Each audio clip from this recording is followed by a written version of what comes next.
3월 초 진작에 개교해야 했을 학교의 공사는 지연되고, 그리고 25일 그 공사 현장에서 일을 하던 기계 노동자들은 임금체불 해결을 요구하며 도교육청에서 농성을 벌였습니다. 공사를 발주한 도교육청의 책임론이 잇따라 커지고 있는 이유는 무엇일까요?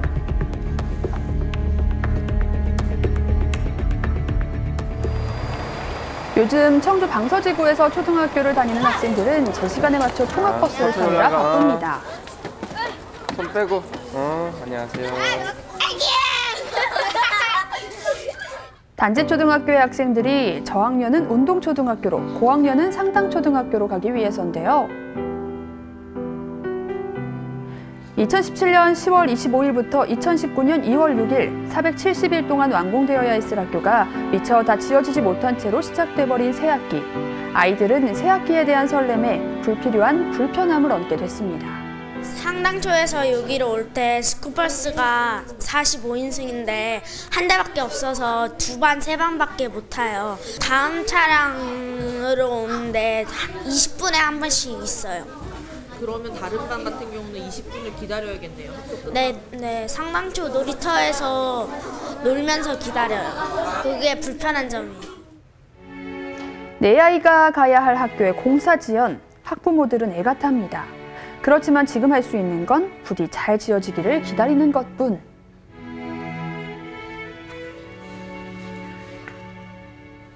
그냥 믿고만 기다리는 이런 상황이 되는 거잖아요. 교육청에 전화를 해도 원론적인 답변만 들어오니까 자기들은 모른다. 건설에 이런 자기들은 잘못한 게 없다는 거죠.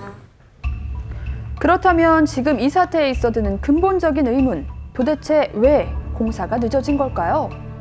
네, 분명히 공기가 있었을 텐데요. 2달 정도 공사 완공일이 늦어진 거잖아요. 그 이유가 뭔가요? 건설 대표가 51%의 지분, 그리고 아래서 이제 49%의 지분을 가지고 공동으로 이제 계약이 됐습니다. 그래서 주 계약사가 건설이 되었는데, 건설은 법정 관리 업체에서 이제 계약이 추진된 상황입니다. 그래서 2018년 8월 중에 그 자금난이라든가 이런 문제가 있어서 공사 수행이 좀 어렵다. 그래서 이제 공사를 수행해 주었으면 좋겠다라는 그런 과정 속에서 양사가 또 합의하는 그런 과정에 공사 기간을 소요해서 공사가 좀 지연되고 있는 그런 상황이 되겠습니다. 그러니까 처음 시공을 맡은 건설업체가 법정 관리에 들어간 부실업체였다는 것. 그 다음엔 충분히 예상 가능한 상황들이 펼쳐집니다. 작년에는 도교육청 발주로 단지초를 포함한 7개 초등학교의 신축 공사가 있었는데요.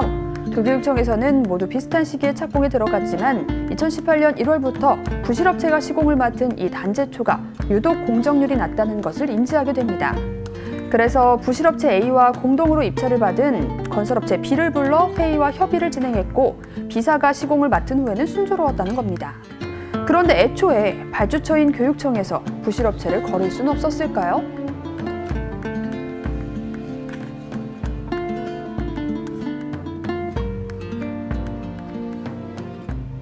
조달청에서 그 적격 심사를 통해서 이 공사를 수행할 수 있다라고 이렇게 판단해서 계약 후에 우리 교육청에 통보를 해주고, 우리 교육청에서는 이 업체를 대상으로 해서 공사를 착공하게 된 것입니다. 그럼 적격 심사라고 하셨는데 결국에는 법정 관리까지 들어갔으니까 적격 심사에 사실은 미달이 됐어야 하지 않을까요? 법정 관리 업체가 해상 절차를 거쳐서 정상 기업이 되도록 정부에서 정책적으로 추진하고 있는 부분이라, 그 부분에 대해서는 뭐 이렇게 저희가 어떻게 이의제기나 아니면은 그 회사를 이렇게 좀 변경을 해달라 할 수 있는 부분이 좀 없습니다. 자금난에 시달리는 건설업체에게 기회를 주는 회생 절차. 취지는 좋지만 조달청에서 입찰 결과를 통보받는 도교육청의 입장에서는 손을 쓸 수가 없었다고 합니다. 중고교육청 상습채월 교육감이 책임져라!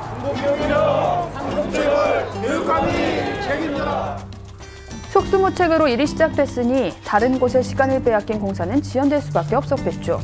그리고 엎친 데 덮친 격으로 부실업체는 임금체불까지 발생시킵니다. 단지초 건설 현장에서 일했던 기계 노동자들은 지난 3월 25일과 4월 2일 도교육청에 모여 임금 체불 해결을 요구하는 농성을 벌였는데요. 이번 단지초 공사를 통해 체불된 기계 대여 대금은 약 1억 100만 원에 달합니다.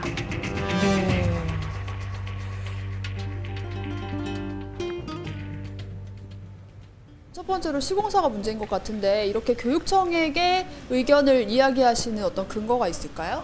관급 공사에 대해서는 원청, 하청 그 시공을 하게 되면은 그 시공사들이 건설기계 대여대급 지급보증서를 발급을 해주게끔 돼 있는데 이거를 관리 감독을 해야 되는 교육청에서 안 했기 때문에 지금 이 문제가 발생됐습니다. 예를 들어서 시공사가 부도가 난다던가 시공사가 강제 타결이 됐을 때 저희들은 그 보증서를 가지고 보증을 서준 회사를 상대로 청구를 하면은 임대료가 바로 지급이 됩니다.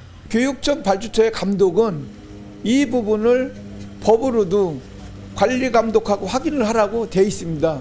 그 사소한 거 하나만 했으면은 우리 건설기계 노동자들이 이렇게 고통을 받으며 살아가지는 않을 겁니다. 하나의 공사가 진행될 땐 시공사가 부실업체든 아니든 발주한 관급, 그러니까 이번 공사 같은 경우에는 교육청이 관리감독의 의무를 갖는데요. 관리감독은 공사가 잘 진행되고 있는지, 임금 체불이 되고 있진 않은지 파악하고 근로자를 보호해야 함이 법으로 정해져 있습니다.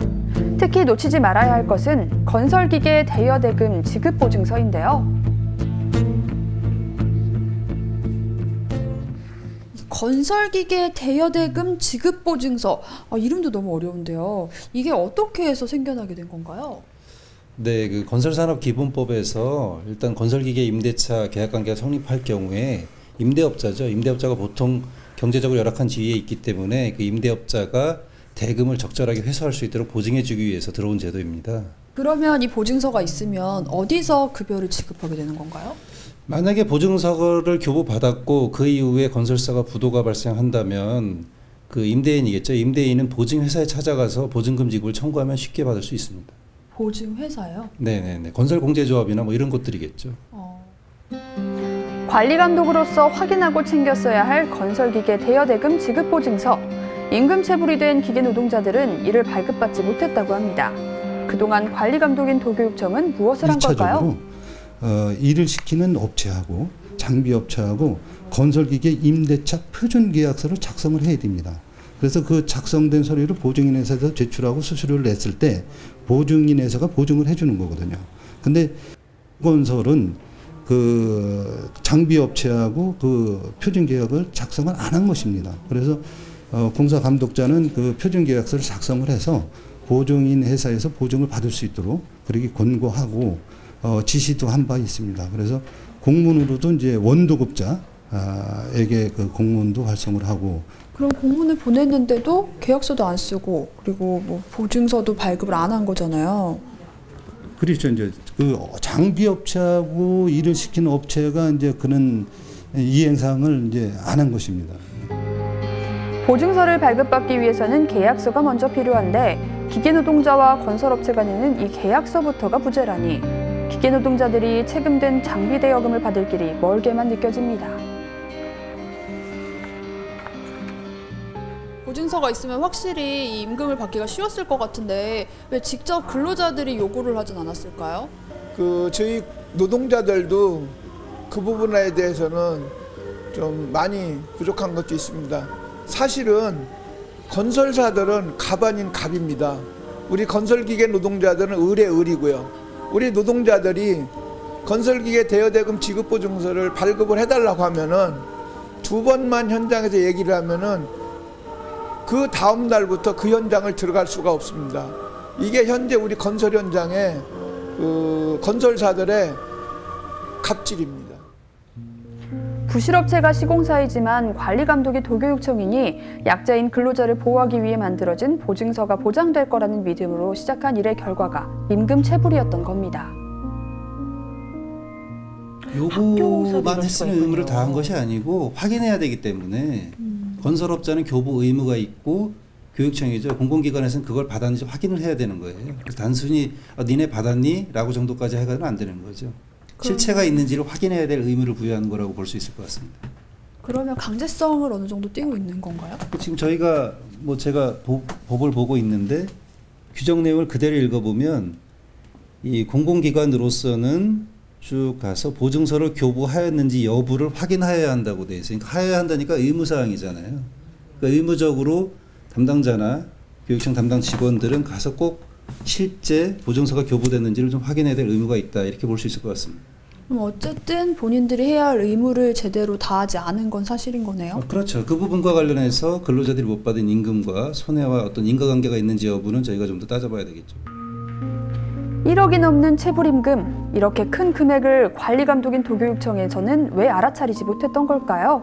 그리고 알아차리지 못했다면 해결이 가능했을까요? 저희가 그 2018년 7월에 건설의 마지막 기성대가를 줄 때, 그때도 그 장비대여 체불 관계를 확약서를 저희가 받았습니다. 근데 그 전에만이라도 이 체불 사실이 있다는 것을 저희한테 자료만 제시를 해줬으면 아마 그런 부분이 그 이후로 체불이 줄고 또 일부는 해결이 되지 않았을까, 그런 생각을 하고 있습니다. 2018년 7월 전부터 있었던 임금체불. 이 사태에서 한 번 더 도교육청의 눈을 가렸던 것은 건설업체가 넘긴 임금체불 관계 확약서였습니다.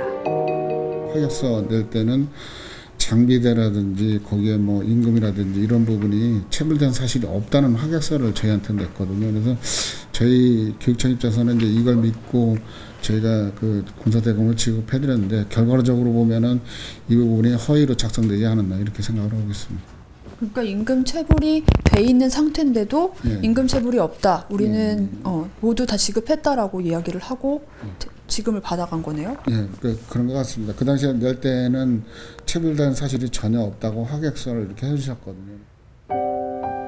도교육청 입장에서는 건설업체에게 속았다고도 볼 수 있는 상황. 하지만 그 억울함은 이들에게 어불성설일 수밖에 없습니다. 350만 원에서 또 큰 장비 같은 경우는 뭐 수천만 원까지도 내요. 근데 그런 것들을 우리가 돈이 회전력이 빨라야 되는데 어느 한순간에 막혀버리면은 그 사람들은 심지어 캐피탈사의 장비를 그냥 줘버리는 경우가 있어요. 캐피탈이 돈을 안 주니까 끌고 가버려요. 3개월만 안 내면은 장비를 끌고 갑니다. 그냥.